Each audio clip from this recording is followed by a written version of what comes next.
Barbershop conversation, guys. Feel free to hit the subscribe button. So, hype train is officially in order. Usyk is overrated. Eddie Hearn is sad, and Tony Bellew beat himself.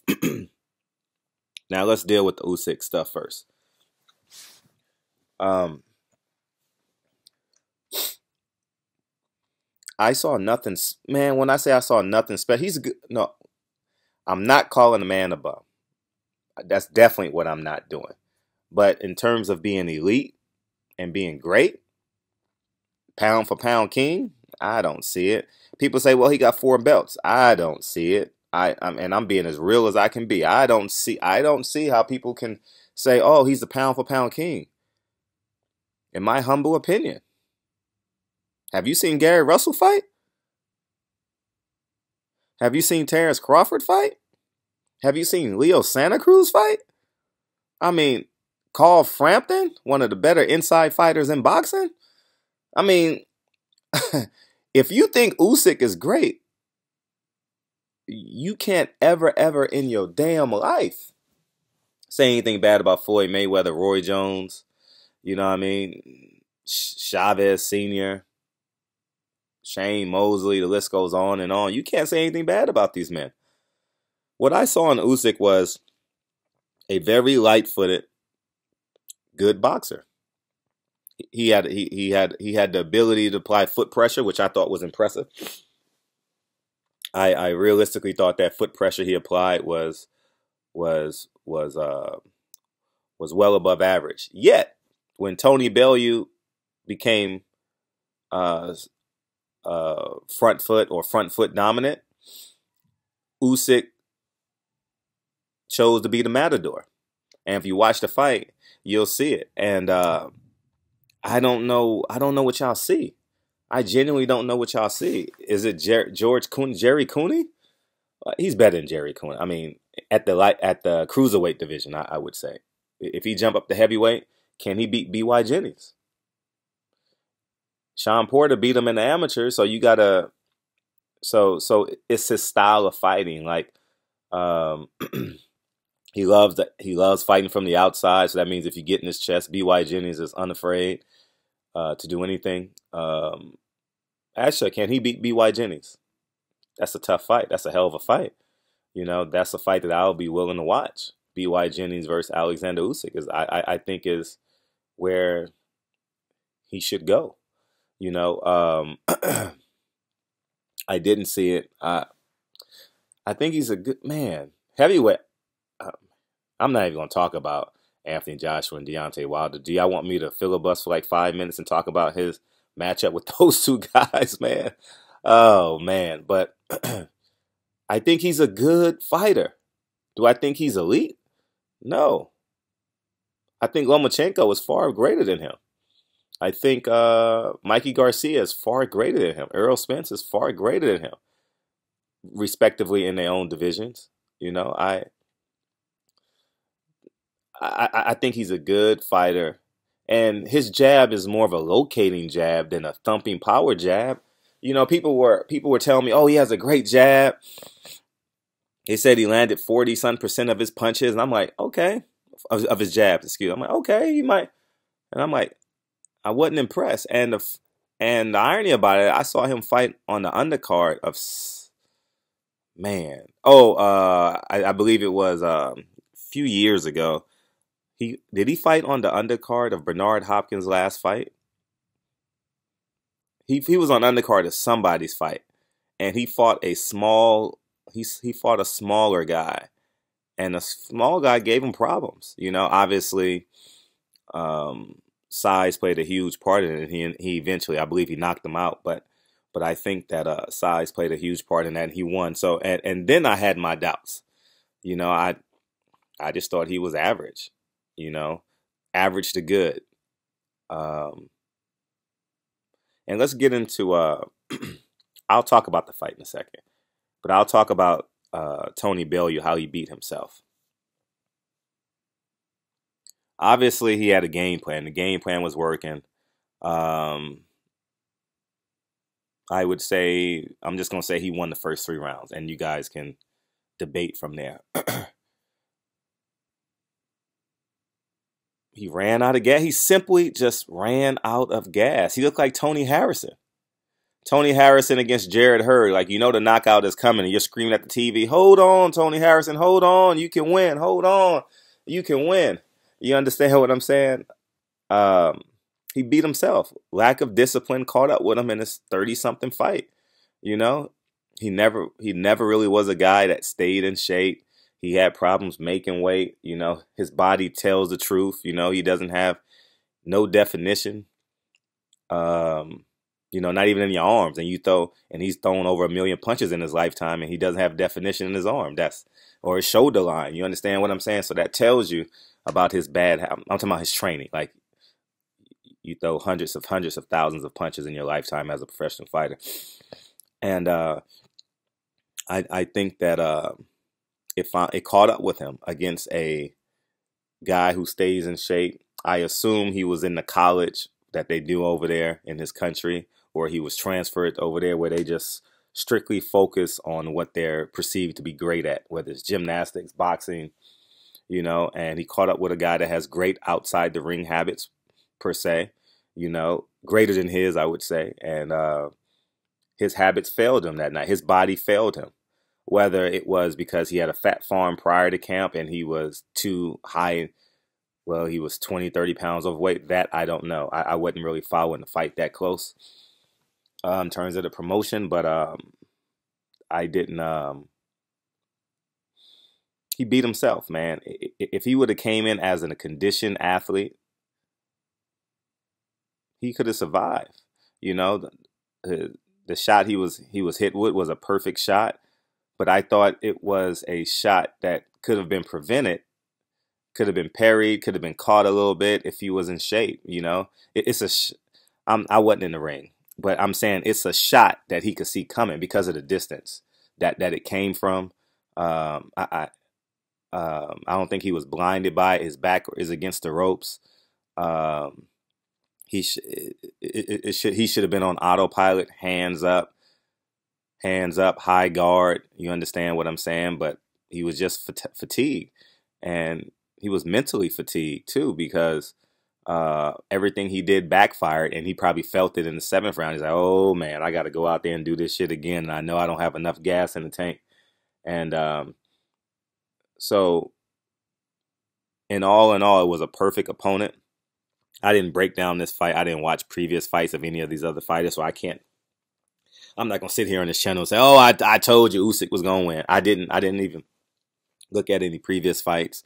I really didn't even watch any videos on it because I personally didn't care. But when I watched the fight, I realized Usyk is overrated.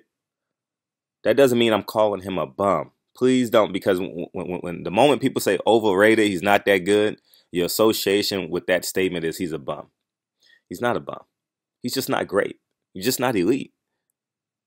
Floyd May. So y'all need to watch Floyd Mayweather Miguel. If y'all think that if he's impressive, have y'all seen Floyd Mayweather versus Cotto? I refer to that fight all the time. Yeah, y'all think Floyd is just a punch? Is just um, a boxer punch or whatever the case may be. I mean, a boxer, he don't have punching power, but Cotto brought greatness out of him. If the last 2 rounds of each fight of Shane Mosley, Oscar De La Hoya, if I'm correct, great rounds. You know, um, uh, and I've seen greatness in the ring, man. I've seen it. Man, this I think Lomachenko is great. You understand? Do I think he's a pound for pound king? He can't be. Not when Mikey Garcia and Terrence Crawford is. I mean, Terrence Crawford's gonna have to start reproving himself at 47, but I can't put him ahead of those guys because of he only has 13 fights, 12, 13 fights. You understand? How about if a man at your job um, uh, um, bypassed you for promotion. He was only there 6 months and you were there 6 years. It'd be smoke in the city, right? Oh man. So at the end of the day, man, I just think that um can I project him to be a pound for pound king? Absolutely. In Lomachenko. Usyk? Nah. Not one bit. Not one bit. I need Usyk over the next 2 years. I mean not Usyk. Lomachenko to fight. If he's fighting 6 times, he can fight 3 guys, 3 A-level guys, and I'll give him the credit. Although I said I would bet him blind, but I'm talking about in terms of being the greatest pound for pound king. Yeah, because he's fought some not so good guys. You know, I give him credit for Gary Russell, young in his career, very impressive. Um, but um, moving forward, let's talk about the fight. Perfect game plan. Impose your will on him. Impose a mental presence. Stand straight up to him. Lead while you still have the energy. I'm talking about Bellew right now. As the fight progressed, he had to go to his counter game. You could tell, lean on the ropes. He was connecting pretty frequently and without being impeded. You know, Bellew had difficulty locating his right hand, which I thought was odd because he's he's been taught to slip that punch from the day he was born. From the first day he walked in the gym, he's been taught to slip that right hand. You know, because that's how he knocks people out. Slip the right hand, they can't see the left hand coming back. Right-handers can't. You understand? That's his money punch. So Usyk, what I thought he did good was he kept his composure, knowing he was down at least 2 of the first 3 rounds. I thought that was impressive on his part. So his mental game is there. Um, I was impressed with his ability to his foot pressure. I thought that was impressive. Um, but he didn't turn Bellew. He retreated. What I would want more from Usyk is for him to turn him more, turn him and fight on the inside. There was no fighting on the inside in this fight, if I can recall. I mean, not even one flurry on the inside. I thought. I mean, of record, you know, notable. You know, they might have clinched one time in this whole entire fight. You know, you honestly forgot that the ref was there. So, but I thought Usyk was good tonight. I thought Usyk was better than him tonight. I thought Usyk, matter of fact, I think Usyk should stay at cruiserweight and handpick his heavyweights. You know, if he can win like a like a Commonwealth belt over there or whatever, feel free to do that. Um, and I think that's his market over there. I believe in America, uh, whatever. But I think he should be on the undercard of Anthony Joshua. Uh, Definitely put him on the undercard. Uh, he's nothing in America at cruiserweight. So if he plans on coming back over here, I'm like, why? Stay over there and make your money and be embraced by your fans and live your best life. And as it relates to Eddie Hearn, that was one of his brothers per se. You know, I would gather and say that they've done their job together. You know, this is one time where you could say he and Eddie Hearn has done their job together. It was a sold out crowd for Tony Bellew. You got to give the man credit. You know, uh, Eddie Hearn, that's his market. He needs to stay over there and do what he does. But in America, he's going to fail, and he's going to fail miserably. He's going to go back on he's going to ride his little horse to the dock, hop on the Santa Maria. Uh, it, it'll be a Nina by then, a Pinta, the Nina, the Pinta. It won't be the Santa Maria, it'll be the Nina. He'll ride his horse to the dock, hop on his Nina, and head on back over to the UK. And